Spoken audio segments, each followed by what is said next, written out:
ఈ రోజు అంటే కొలిక్కి దీని గురించి ఒక ఆన్సర్ రాకపోగా లోపలికి కూడా ఎలా ఇవ్వట్లేదు. మరి ఏంటి పరిస్థితి? లోపలికి కూడా వెళ్ళనిచ్చే పరిస్థితి లేదు. మేము అసలు మోతిలాల్ అన్నని జస్ట్ పరామర్శించడానికి వచ్చినాము. వాళ్ళు రీజన్ ఏందో తెలుసుకోకుండా మమ్మల్ని డైరెక్ట్ వ్యాన్ ఎక్కిస్తుండ్రు. మేము చేసిన తప్పేంది మాకు అర్థమైతలేదు. వాళ్ళు ఏందో అసలు ఎందుకు వచ్చిందో తెలుసుకోకుండా ఇట్లా వ్యాన్ ఎక్కించుడు కరెక్ట్ కాదు. మాకు ఏంటంటే డిఎస్సి వీళ్ళు ఎలక్షన్స్ కు ముందు 25,000 వేస్తా అన్నారు. ఇప్పుడు జస్ట్ 11,000 ఉన్నాయి. అవి ప్రమోషన్స్ ద్వారా ఇప్పుడు ఏమన్నారు, టెట్ వేస్తేనే ప్రమోషన్స్ జరుగుతాయి అని అన్నారు. టెట్ వేసిండు ప్రమోషన్స్ కోసం అని టెట్ వేసిండు. టెట్ వేసిన తర్వాత పోస్టులు ఖాళీ ఉన్నాయి. ఇప్పుడు ఆ ఖాళీ అయినాయి, మరి మాకు ఎందుకు యాడ్ చేయట్లేదు? అటువంటి అప్పుడు మా టెట్ ఎందుకు వేసిండు? ఇప్పుడు అందరూ టెట్ కి ప్రిపేర్ అయ్యిండ్రు. ఇప్పుడు టెట్ కి ప్రిపేర్ అయిన వాళ్ళు, కొత్త క్వాలిఫై అయిన వాళ్ళు ఉంటారు కదా, వాళ్ళు డిఎస్సికి వెళ్ళడానికి వాళ్ళకి టైం సరిపోదు. కాబట్టి మా డిమాండ్స్ ఏంటంటే మేము ఒక 3 months లేకపోతే 2 months అయినా సరే పోస్ట్ పోన్ చేయాలి. 25,000 తోటి మాకు పోస్టులు 25,000 ఇవ్వాలి. డిఎస్సి ఎగ్జామ్ ఆఫ్లైన్ లోనే ఉండాలి అని మేము ఈ రోజు ఆన్సర్ వస్తుందా మరి దానికి? మరి నాయకులు మరి నిన్న వచ్చి కలిసిపోయారు కదా, మరి బల్మూరు వెంకట్ లాంటి వాళ్ళు మోతీలాల్ కలిసిపోయారు కదా, మరి వాళ్ళు మాట్లాడతారా అసలు? కనీసం ఈ రోజు ఆన్సర్ వస్తుందా? సార్ ఎవరెవరు వస్తున్నారు, ఏమేమో చేస్తారు. మేము మోతీలాల్ అన్నని యాక్చువల్లీ కలోనీకి వచ్చినాం. కలోనీకి వస్తే గేట్ దగ్గర నుంచి ఇటే పంపిస్తున్నారు పోలీసులు.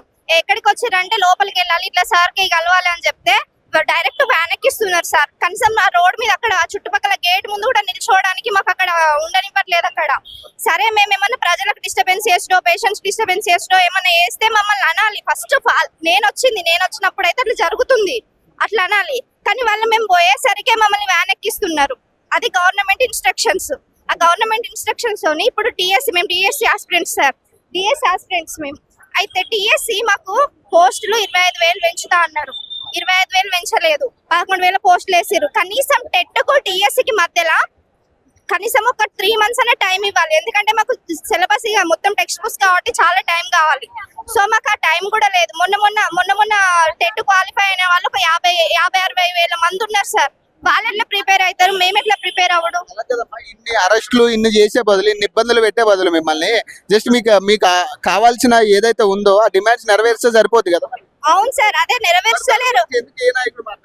అదే సార్, అదే అర్థమైతలేదు. నాయకులు ఫస్ట్ ఎలక్షన్స్ అప్పుడేమో ముందుకు వస్తారు, అప్పుడు ఆ జాబ్స్ వేస్తా ఈ జాబ్స్ వేస్తా అంటారు. యూనివర్సిటీస్ కి కేంద్ర మంత్రులను తీసుకొస్తారు, మాట్లాడిపిస్తారు, అందరికి హోప్ ఇస్తారు. పోయిన గవర్నమెంట్ పడగొట్టే తట్టి చేస్తారు ఈ గవర్నమెంట్, ప్రెసెంట్ గవర్నమెంట్. ఇప్పుడు మాత్రం విద్యార్థులకి కావాల్సినవి మాత్రం ఇవ్వట్లేదు. అవును సార్, ఇది మాత్రం పక్కా. దొంగ హామీలు ఇచ్చి ప్రభుత్వం రావడానికి చూసిండ్రు అంతే.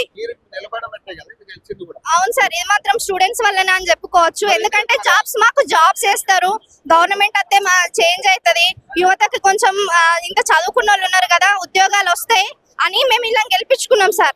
కానీ వీళ్ళు చేసేదేమో ఇప్పుడు గెలవక ముందు ఒకలాగా ఉన్నారు, గెలిచిన తర్వాత ఒకలాగా చేస్తున్నారు. నీటి విషయం మీద కొట్లాడుతారు కదా, ఈ రోజు కూడా కొట్లాడుతారు. మరి వాళ్ళు మరి ఈ ఇష్యూ కనపడట్లేదు. మరి తెలంగాణ ఇష్యూ సొంత ఇష్యూ కదా మరి. అవును సార్, వాళ్ళ నాయకులు ఏం చేస్తున్నారో అర్థమైతే లేదు. వాళ్ళు కూడా దిగొచ్చి మాట్లాడాలి కదా. Thank you.